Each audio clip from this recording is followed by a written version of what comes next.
Michael Burry not only made $1 billion once, but also twice and a third time. You got that right. Following his accurate forecasts of the dot-com bubble and the economic downturn in 2008, he correctly anticipated the most latest market correction. Although the market has indeed dropped sharply, according to Burry, this is merely the beginning of far more to occur in the future. In point of fact, he still anticipates a market decline of over 50% from where it is currently trading. In today's content, we will explain how Burry has indeed made a lot of money, as well as how you can protect your strategy similarly to how Michael Burry has done it. Welcome to Smart Stock Academy, where you'll discover videos about businesses and insights from your prominent CEOs. Thank you for joining us for today's video, and let's explore topics that will awaken your curiosity when it comes to stocks and investments. Make sure to like, share, subscribe, and click that notification bell to assure you that you'll be updated whenever we upload videos.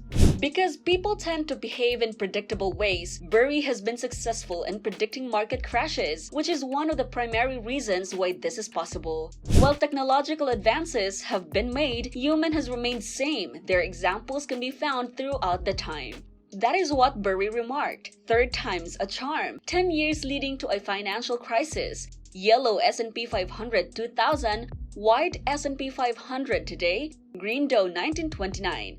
Got to love human nature, nothing if not consistent. The speculation that occurred during the dot-com bubble is represented by the yellow line. The green line is comparable to the decade of the 1920s, just prior to the Great Depression. In both of these time periods, there was an unparalleled degree of financial risk, which in the end resulted in a significant decline. During the height of the dot-com bubble, we witnessed unproductive online stocks experience gains of up to 2,000% on the stock market before ultimately tumbling to nothing. In addition, there was an absurd amount of speculation throughout the roaring 2000s. Within a period of 9 years, the value of an average stock managed to more than treble, and the majority of investors were under the impression that prices would keep on climbing. Burry sent out a tweet with a newspaper article demonstrating how absurd the rumors were. The title offered an explanation as to why brokers were upbeat at the end of the trading day despite the fact that the market has finished the day in the red. Both of these recent price increases can be attributed to one trait, which is called greed. This avaricious tendency also showed itself in the years 2020 and 2021. Burry believes that the market will crash within the next year to 2 years, notwithstanding the possibility of a short-term recovery in the market. After 2000, the NASDAQ had 16 bear market rallies above 10%, averaging 22.7% before bottoming down 78%. After 1929, the Dow had 10 bear market rallies over 10%, averaging 22.8% before bottoming down to 89%. Burry was indicating that the market will experience rallies in the immediate term. However, everyone shouldn't take it as an indication of a comeback in the future. He went on to elaborate by adding these statements in order to clarify his prediction. Quote, "Dead cat bounces are the most epic. 12 of the top 20 NASDAQ one-day rallies happened during the 78% drop from 2000's top. 9 of the top 20 S&P 500 one-day rallies happened during the 86% drop from the 1929 top." End of quote. A correlation that is both remarkable and deceptive has been brought to light by this tweet. Long-term market breakdowns are the most deceiving because the market always rallies the greatest during those times.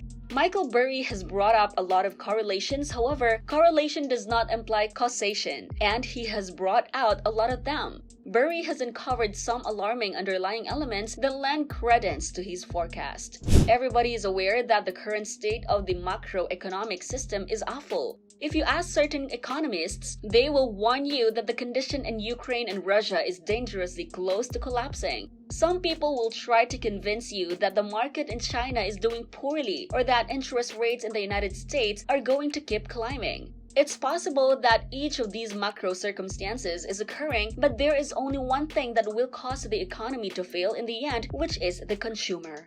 Consumer spending is one thing that keeps the economy going. Expenditures on personal consumption account for around 70% of the total U.S. gross domestic product. If for any reason consumers are feeling vulnerable, the entire economy is in danger of collapsing. The diminished ability of consumers to make purchases is at the heart of the contemporary macroeconomic challenge. If everyone cuts back on their consumption, the economy might not just survive. Burry remarked, "This is the problem. Last 18 months minus $850 billion in direct steam checks, $400 billion in cash-out refis, $1 trillion plus in forgivable loans, with $250 to $500 billion of it fraudulent. Another $4 trillion in direct, etc. What recapitalizes the consumer now? Higher wages can do that. As a result of the massive price inflation that the economy is experiencing, customers are likely to have the impression that the value of your money has significantly decreased. This decrease in buying power is not simply based on anecdotal evidence. There is a tremendous amount of evidence indicating that the current state of the consumer market is worse than before. The Consumer Sentiment Index published by the University of Michigan is perhaps the most well-known indicator of consumer behavior. The U-Michigan's Consumer Sentiment Index is currently nearing historic lows, which unmistakably demonstrates that customers are weaker than before. A slowdown in Amazon's revenue is another indication of the deteriorating state of the consumer market. Amazon's financial figures for the first quarter were appalling, with revenue increasing by only 7% year-over-year, profits falling short by a sizable amount. Amazon has emerged as the preeminent marketplace in this age of technology, making it the site where the vast majority of customers make their purchases. The fact that Amazon has a terrible quarterly result demonstrates that customers are in an extremely vulnerable position. On Twitter, Burry expressed his thoughts by writing, quote, "And so Amazon says to GDP, there's your weaker consumer." End of quote. How then, in light of all this knowledge, has Burry managed to amass millions? And how exactly may investors achieve the same results? According to Burry, the first negative effect that weaker consumers will have on the economy will be decreased profit margins. The battle that companies go through to maintain high prices will be the driving force behind this. The state of the consumer market is at an all-time low, and as a result, firms will be forced to decrease their pricing. The problem of this is that earnings do not see significant swings very often. Because of this, salary levels will continue to be rather high. Businesses will experience a significant reduction in their profit margins as a direct result of having to decrease their pricing while also paying greater wages. After a considerable drop in sales, this will ultimately result in the stock market trading at a price that is lower relative to the stock sales. By shorting bonds, Burry is positioning his investment portfolio to make hundreds of millions of dollars, if not billions, in the coming year. Late in 2021, he divulged the fact that he had been shorting treasury bonds, in particular those with a duration of 30 years. In a tweet, he said, quote, "For what it's worth, I've never shorted any cryptocurrency. This is my third bubble and the biggest. I've learned a thing or two. 30-year treasuries, on the other hand." End of quote.